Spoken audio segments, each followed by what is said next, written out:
Добре дојдовте во Акцент. Во ова издание на Акцент, почитувани гледачи, на почетокот ќе го проследите интервјуто со господинот Милосим Војнески, градоначалник на општина Македонски Брод. А веднаш потоа, по повод 21 март, светскиот ден на лица со Даунов синдром, на оваа тема разговараме со дипломираниот дефектолог Цвете Наќеска од Општинското средно училиште Мирко Мирески од Кичево. Акцент започнува. Следете не.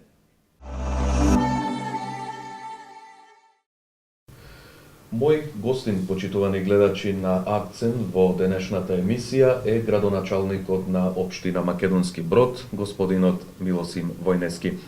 Господине Војнески, ви благодарам што се одзвавте на нашата покана да бидете мој соговорник во емисијата Акцент. Вие сте градоначалник 3 мандати на општина Македонски Брод, веќе полека истекува и третиот мандат. Наредните локални избори, кога и да се одржат оваа година, до тој момент секако вие сте се уште начело на градот, на општината Македонски Брод. Како е да се биде градоначалник на една општина 3 мандати? Можам да констатирам слободно дека сте еден од поуспешните, можеби и најуспешен градоначалник на ниво на Република Македонија. Како е да се биде градоначалник на една ваква општина? Кој беше вашиот предизвик 3 мандати со ред да се кандидирате и ете да ја освоите довербата од граѓаните и може еве едно општо запознавање токму со општината каде што сте прв човек? Така, најпрво благодарам за вашата покана и благодарам за убавите зборови. Мојот предизвик да бидам градоначалник по трет пат се моите гласачи, моите сограѓани од општина Македонски Брод, кој уште од првиот мандат, кога ме изгласа во 2005 година, потоа по нивна иницијатива, дури еден мандат бев независен кандидат и го добив кандидатурата како градоначалник и третиот мандат како кандидат на ВМРО ДПМН, ја добив кандидатурата и успешно победив. Се надевам дека и понатака со моите сограѓани, од кои имам целосна подршка, ќе продолжиме и понатака да работиме заедно и да ги остваруваме проектите и нивните барања од моите сограѓани. Најпрво сакам да кажам дека општина Македонски Брод е трета по територија општина во Република Македонија со 53 населени места, меѓутоа за жал една од поретко населените со околу 8.000 жители, а секогаш кажувам 63 година тука живееле 24.000 жители. Меѓутоа, социјализмот, фабриките што се градеа по големите градови, од нашата општина имаше масовно иселување. За среќа, последните 4-5 години имаме до 2 до 3% на годишно ниво зголемување на бројот на населението. Нашата општина е една од посиромашките општини, меѓутоа јас сум задоволен со сето она што го изградивме во изминатите 12 години, најмногу со средства од владата на Република Македонија, меѓутоа и со средства од донации. Можам да се пофалам дека сме една од ретките општини кои за 12 години мандат имаме добиено околу 4,5 милиони евра донации од Светска банка, Европска банка, од амбасадите на кои држави од Европска унија, од Соединетите Американски држави. Сето тоа во нашата општина придонесе за еден подобар и поубав живот на моите сограѓани. Така, како градоначалник изминатите 12 години, може ли еве да ни кажете во делот на економијата? Значи, сигурно дека ваш предизвик било да донесете и инвестиции тука, иако, како што самите рековте, е една од општините со помал број на население. Сепак тие што се тука очекуваат од првиот човек на општината да донесе нови работни места, да отвора нови инвестиции да идат тука за отварање на нови работни места. Што се случи изминатите 12 години на тој план? Па така, со првиот мандат 2005 година затекнавме еден општ хаос во стопанството, престојуваше една трансформација на капиталот од социјализам во капитализам. Во нашата општина, во социјализмот, 90% од нашето работоспособно население беше вработено, меѓутоа масовно се затвораа фабриките, што се случуваше и во целата наша држава, се случуваше и во општина Македонски Брод, така да многу погони и околу 800-900 луѓе останаа без работа, без своите работни места, меѓутоа ние, заедно со владата на Република Македонија, со сите средства и законски можности што ги нуди владата, посебно за субвенционирање на нови работни места, за работни места во малото стопанство, успеавме денес тој број кој беше околу 60% невработени да се симне на 25%, што го сметам за успех, заедно со владата на Република Македонија, меѓутоа и ние како локална самоуправа стваравме услови на локално ниво да можат да се вратат наши иселени луѓе кои се иселиле од општина Македонски Брод, но за среќа си ги зачувале своите домови од нивните предци, се враќаат, се занимаваат со шточарство, овоштарство, бидејќи нашата општина има идеални услови за развој на сточарството и другите, како што се, например, рибарство, пчеларство, сето тоа има услови со субвенциите да се обнови и да се развива и понатака, а нашата општина за среќа наша, а за жал 65 години запоставена, за среќа останала една еколошки најчиста општина, за што го имаме добиено и признанието зелено јаболко од движењето на екологистите, што ни представува еден предуслов за сите што сакаат да произведат здрава, еколошки чиста храна, доаѓаат тука, ние им даваме можности, така да на наша територија има стадо од 1000 овци кои имаат сертификат од Европска унија за органски здраво, месо, млеко од јагне. Исто така има во едно село пчеларник со сертификат од Европска унија за органски здрав мед и верувајте доаѓаат не само од нашата држава, туку од држави од Европска унија, ги купуваат производите тука, се запознаваат со нашата територија и секој што дошол еднаш посакува да дојде и втор пат, меѓутоа заслугата и на локалната самоуправа што овозможи да изгради локални патишта до сите населени места.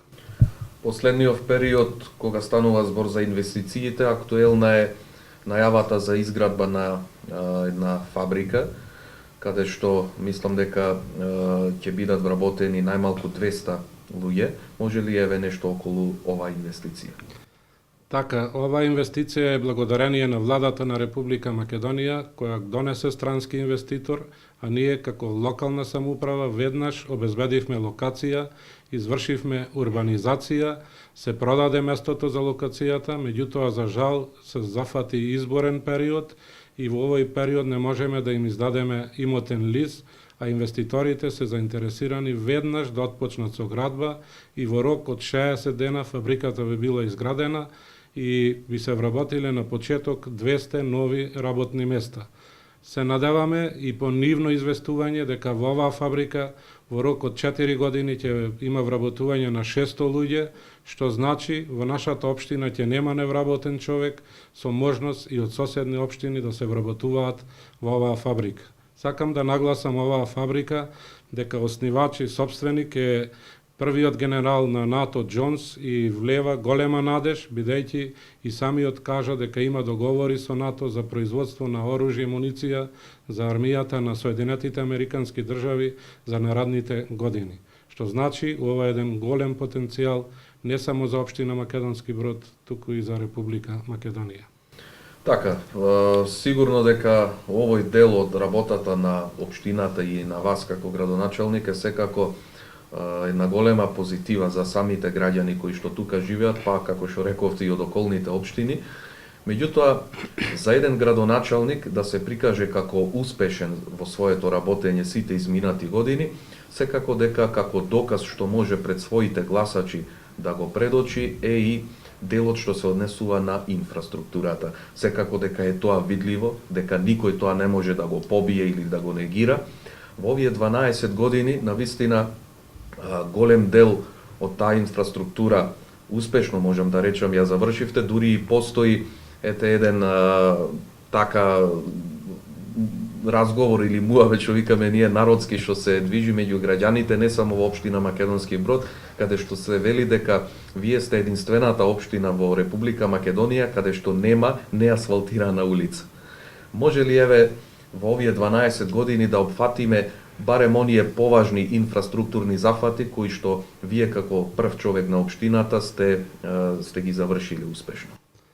Најпрво сакам да кажам, во првиот мандат кога дојдов во 2005 година, се зафатив со решавање на инфраструктурата во градот Македонски Брод, бидејќи тука живее и поголемиот дел, скоро 70% од населението во општина Македонски Брод живее во нашиот град, и најпрво изградивме инфраструктура со тоа што фекална и атмосферска канализација го поврзавме целиот град, што во западните земји, кога е така поврзано, се прогласува градот за зелен град. Исто така, бидејќи во нашиот град имаме и прочистителна станица, нашиот град е еден од најчистите, можам да кажам, во Република Македонија, а потоа се зафативме и со асфалтирање на улици, поплочување на улици во делот каде што беше стариот град, старото некогашно село, не можеше да се прошируваат улиците.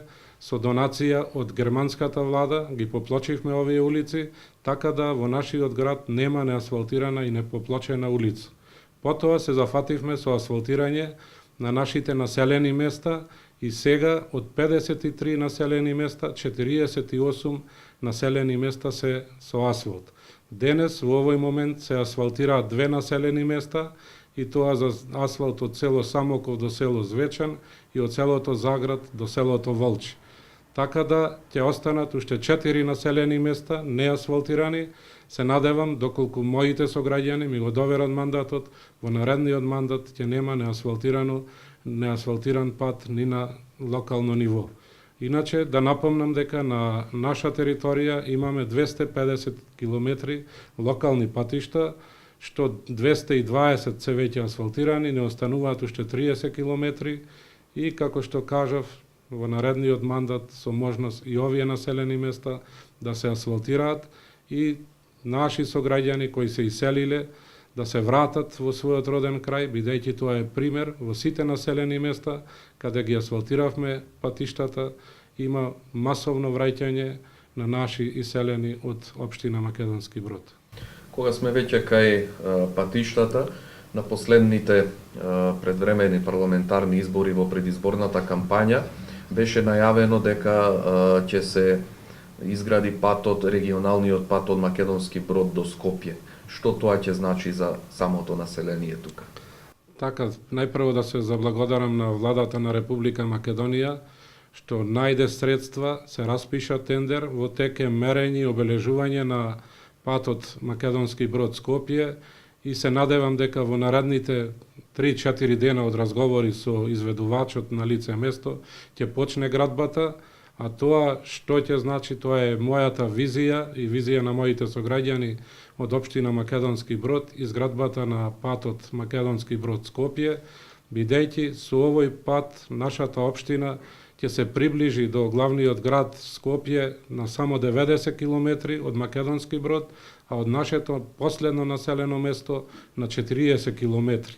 Од село Здуње до градот Скопје се само 40 километри, а до сега нашите сограѓани од село Здуње и Близанско патуваат 220 километри, сега ќе дојдат на 40 километри. А уште подобро за нас што тука во кај селото Здуње и селото Близанско се изгради езерото Козјак, кој е едно најголемо езеро не само во Република Македонија и во Европа, вештачко езеро, со должина од 32 километри и просечна длабина од 80 метри, со идеални услови за развој на езерскиот туризам, а ние како локална самоуправа на самото езеро во овие две населби Близанско и Здуње урбанизиравме 3 населби, туристички населби, викенд населби, продадовме 310 плацеви, во тек е урбанизација на уште една населба со 125 плацеви, за кое има нешто огромна заинтересираност, посебно од градот Скопје, бидејќи 95% од плацевите што ги продадовме за викенд куќи се скопјани, кои со задоволство на само 40 километри и патот до населбите асфалт од Скопје, со изградбата сега на патот од Здуње до село Белица и околните села од Белица и од Македонски Брод ќе се приближат до овие туристички населби и ќе станат права атракција не само за граѓаните од Скопје, туку и од соседните општини Прилеп и Кичево, веќе пројавуваат интерес за купување на плацеви на езерото Козијак. Кога сме на тема инфраструктура, сакам да позборуваме и од делот на спортско-рекреативниот живот на граѓаните на општина Македонски Брод и во самото градско подрачје, меѓутоа и на околните населени места. Знам дека инвестирано е и се изградени неколку повеќе наменски игралишта и друг вид на игралишта и спортско-рекреативни објекти. Може ли еве некои податоци околу ова?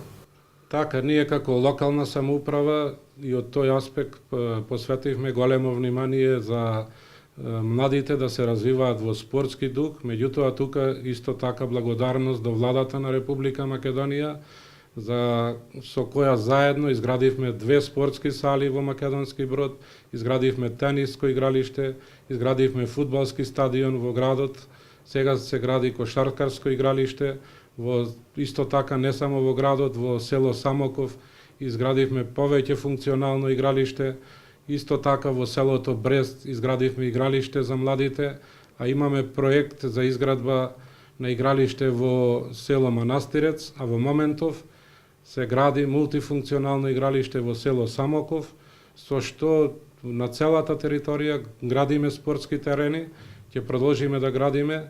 Во припрема сме и во селото Косово, каде по 25 години повторно го пуштивме во училиште во употреба, има ученици и во дворот на училиштето во текот на оваа година ќе изградиме едно мало функционално игралиште за дечината кои учат таму и во населеното место Косово да се развиваат во спортски дух. Така. Македонски Брод како општина има навистина што да понуди и за оние граѓани на нашата земја што не живеат тука. Секако дека насетувате, сакам да ве прашам околу туристичката понуда што може да ја има ова општина кон сите останати граѓани и на Република Македонија, па може би ете и надвор од нашата земја. Што е тоа што општина Македонски Брод може да им го понуди на тие туристи кои што ете ќе сакаат да ја посетат општината? Јас само ќе ја спомнам пештерата Пешна, а се останато ќе ви оставам вам. Општина Македонски Брод, како што кажав, е еколошки најчиста општина. Од тој аспект ние изготвивме стратегија за развој на општина Македонски Брод, каде главното место го зазведе развојот на туризмот на општина Македонски Брод, од кое нешто сметаме дека ова општина може да обстојува и да приходува за развој на самата општина.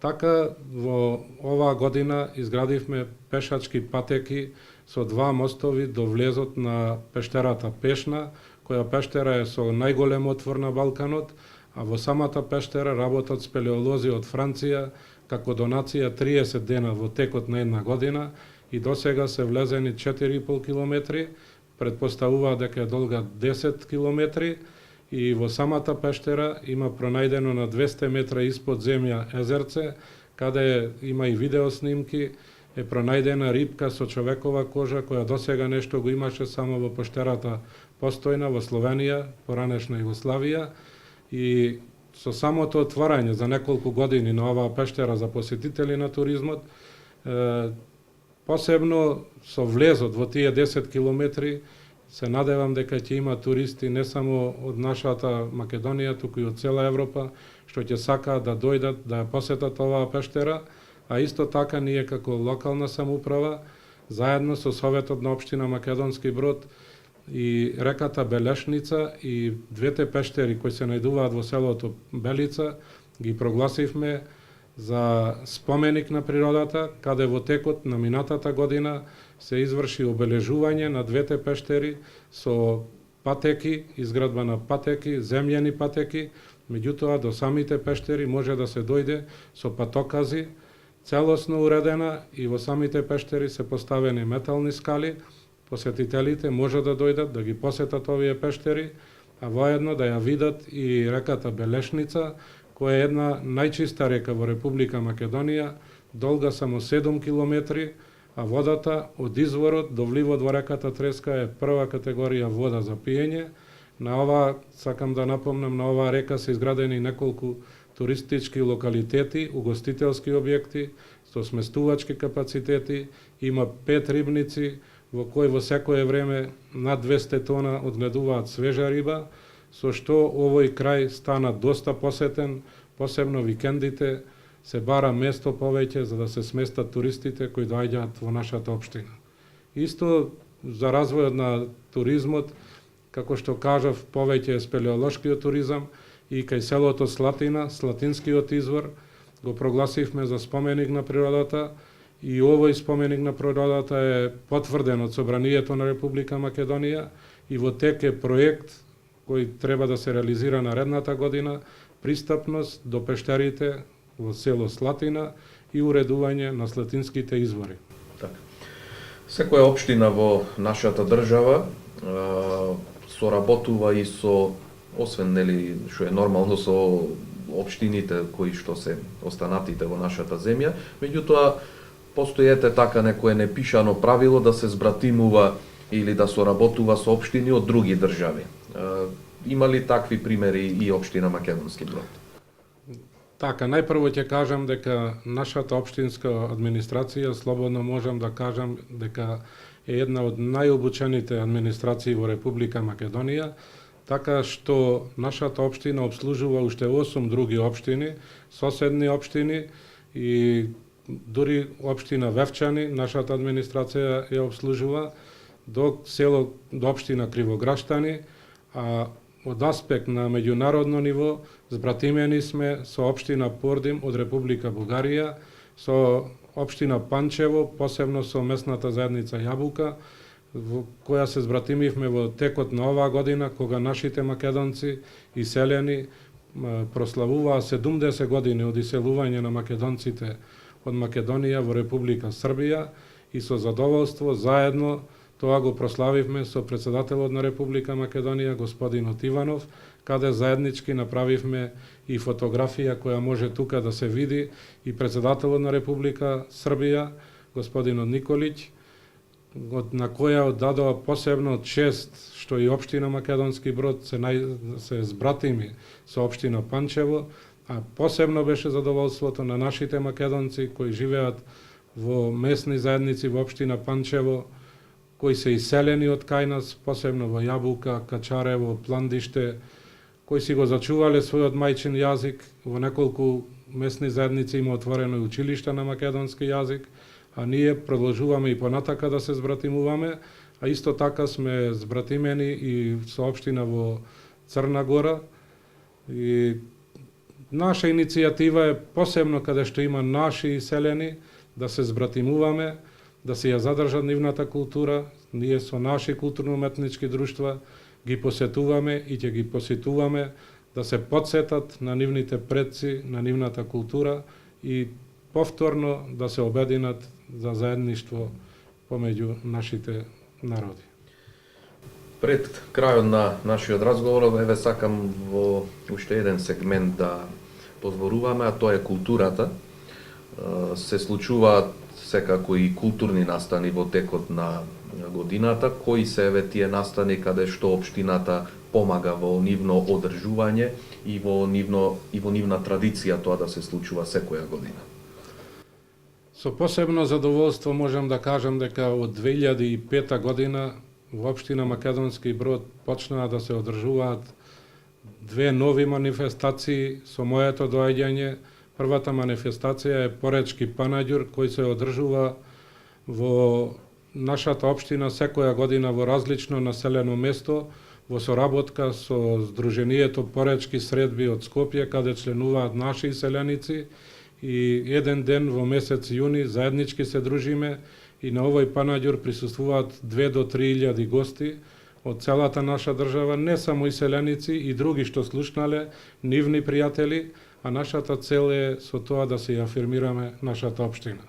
Исто така, манифестација која почна да се одржува е Костенијадата, доста позната, која доби меѓународен карактер. На оваа манифестација почна минатата година, имавме гости од Турција, од Република Босна и Херцеговина, од Србија, и интересот е од повеќе држави.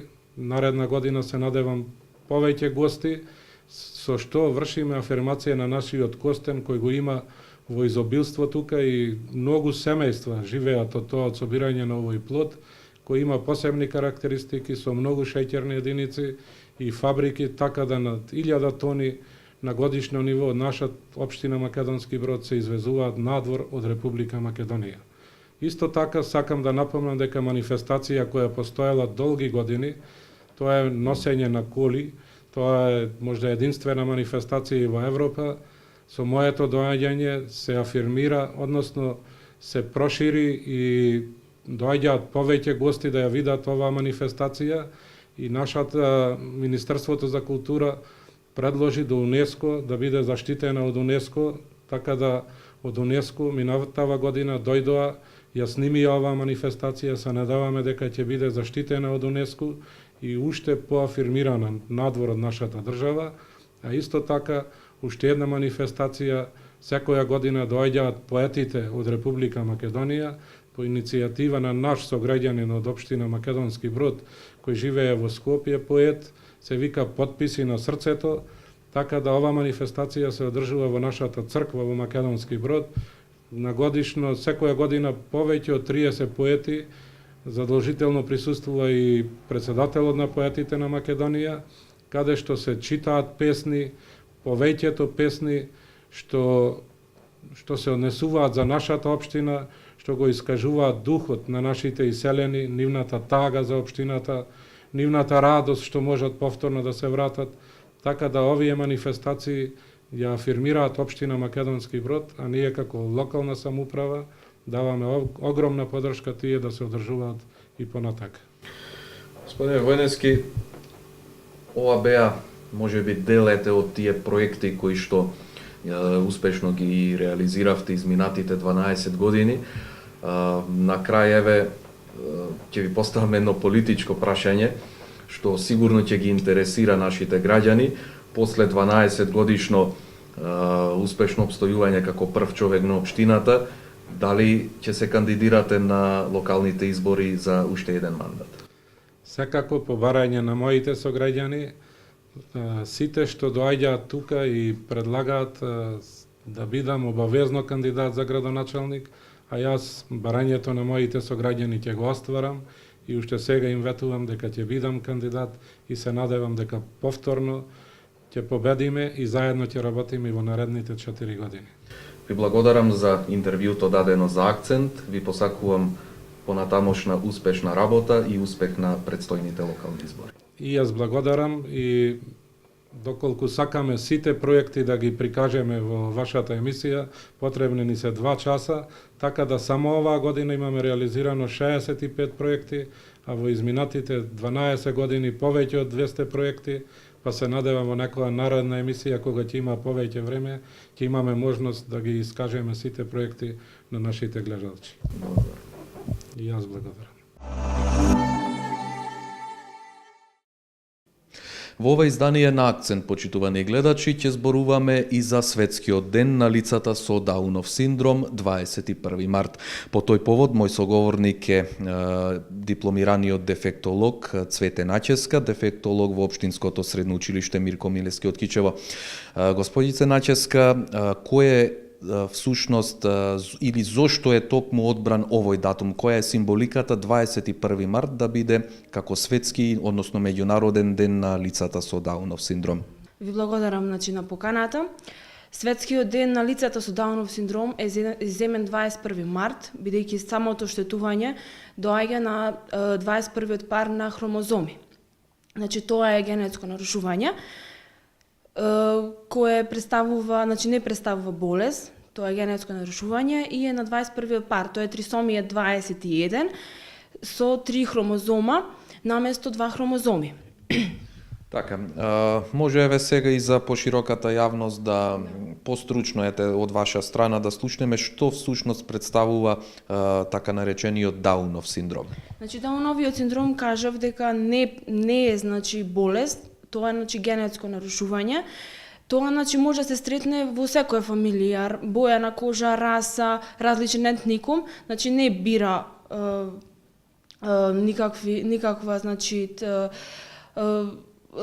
луѓе, да кажем, возрасти, но да се каже дека тоа не е заразно, значи тоа се пренесува, значи тоа е генетско нарушување. Сега Дауновиот синдром значи го открил самиот доктор Џон Лангдон Даун уште во 1866 година како општа состојба, значи и тоа е значи настанокот на Дауновиот синдром и причинетел трисомијата на 21-виот пар на хромозоми. Така, може еве сега нешто да позборуваме и околу зачестеноста на овој синдром, значи колку често се јавува кај луѓето? Да, зачестеноста на Дауновиот синдром значи е 1:650 до 1:700 живородени бебиња во светот, па и кај нас, значи да, тоа е сооднос на живородените бебиња.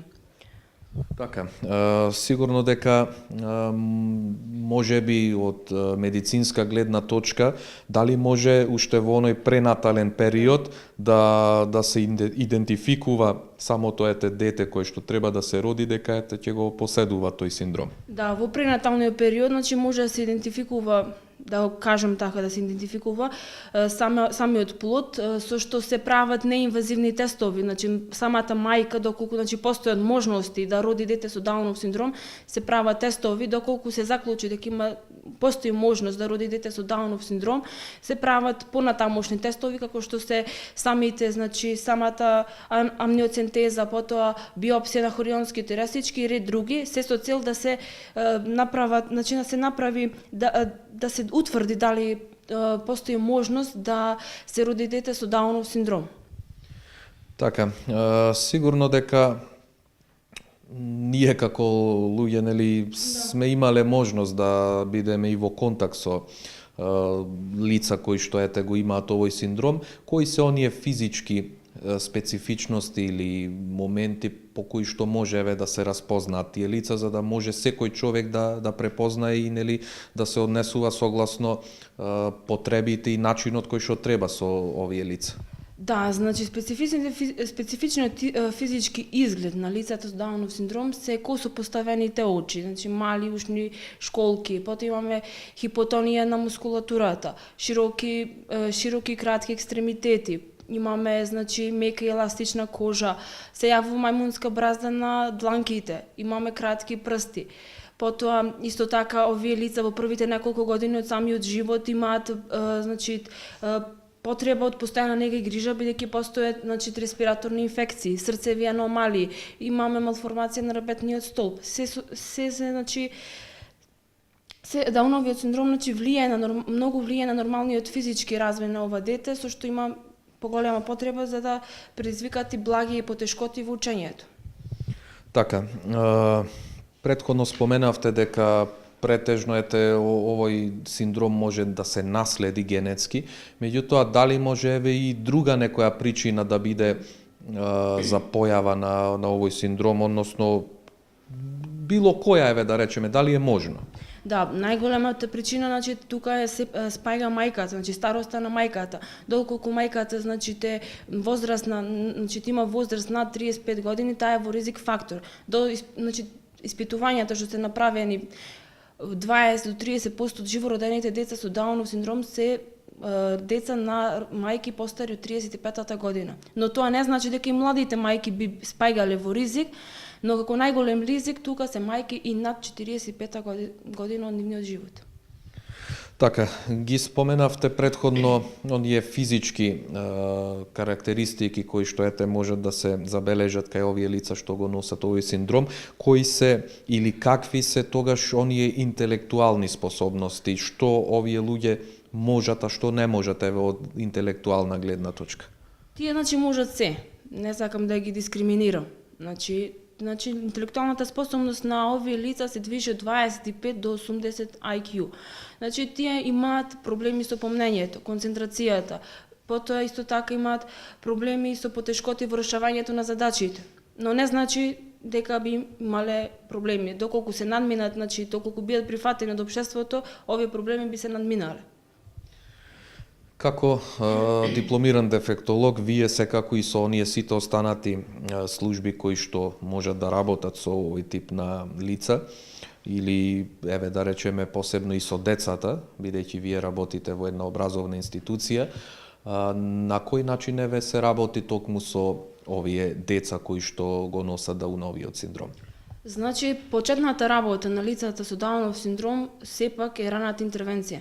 Значи, раната интервенција представува работа со деца заедно со дефектологот и другите стручни соработници уште од раната возраст. Значи, негде до кај 3 годишна возраст да се започне со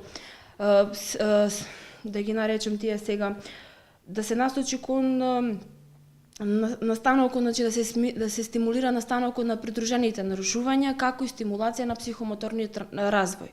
Се со цел да им се помогне и на родителите, а и на детето да биде вклучено во општеството и во образовниот систем.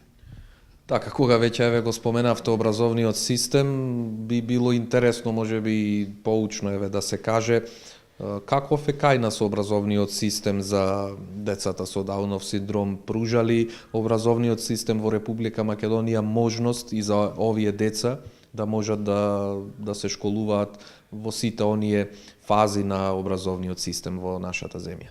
Да, секако. Со пред неколку години, ние имаме мрнато напред во образовниот систем, со што со помош на вработувањето на дефектолозите и логопедиите во градинките, основните и средните училишта, овие деца се вклопени со самата инклузија, се вклопени во образованието.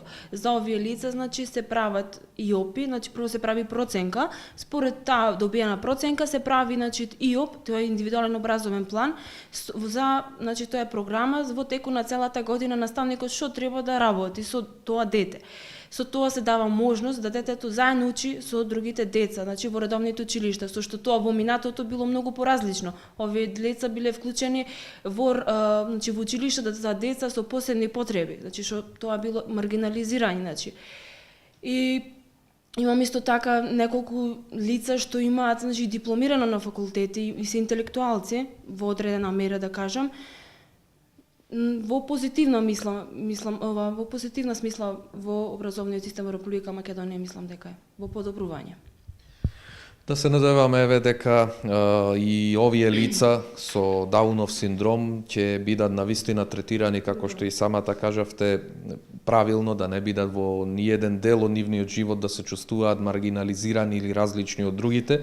Се разбира дека и овој тип на разговори допринесуваат да се развие свеста кај сите останати граѓани, да се однесуваат кон нив онака како што треба и да не се вперува прст кон тие лица дека се нешто поразлични, туку дека така се родиле меѓутоа и тие на некој начин можат да се вклопат да учествуваат во сите општествени збиднувања во местото каде што живеат. Ви благодарам за вашето одвоено време и се надевам дека ќе имаме прилика да разговараме и на други теми од вашата стручна област. Само би кажала еден мал цитат: не се обидувај да ме поправиш, зашто јас не сум скршен, поддржи ме.